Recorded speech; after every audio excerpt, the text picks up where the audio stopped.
Баршаңызға қайырлы күн, құрметті көрермен. Менің каналыма қош келдіңіз.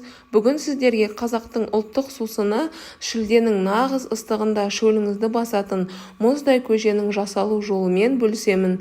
Видеоны соңына дейін көріп, ұнаса лайк басып, каналыма тіркелуді ұмытпаңыз.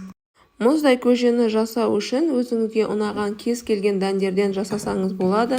Мен үйдегі бар арпа, сары жүгері және бидайды қосып, жақсылап суы мөлдіреп тазарғанша жақсылап жуып аламыз. Көжені дайындау барысында қатып қалған бір заңдылық жоқ, сондықтан көз мөлшеріңізбен салып, суын көбірек етіп құйып, жақсылап жуып алғаннан кейін осы дәндерімізді бір ыдысқа салып, бөлме температурасындағы жылы суды құйып, бетін жауып 2 сағаттай бұқтыратын боламыз. Енді 2 сағат тұрған дәндеріміз жақсы жібіп болғаннан кейін қазанымызға саламыз. Үстінен суын молырақ етіп құйып, қайнатуға қоятын боламыз.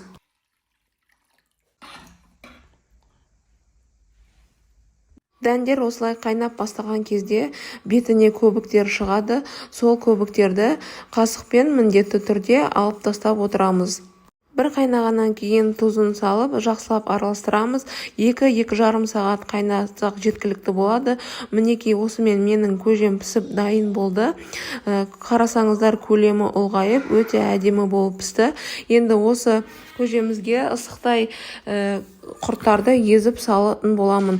Осылай мен құрттарды қайнатпай дайын болған кезде салып, ішінде іртік-іртік болып жүргенін жақсы көремін. Егер сіз көжеде құрттың іртік болып жүргенін қаламасаңыз, көжені бастапқыда қайнатып жатқан кезде құртты ертерек салып қойсаңыз, көжемен бірге жұмсақ болып шығатын болады.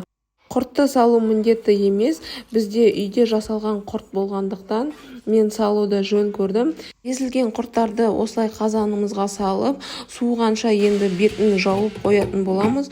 Суығаннан кейін басқа ыдысқа құйып, қалауыңызша айран немесе ашыған айранды қоссаңыз болады. Менде осылай дүкеннің айраны болды.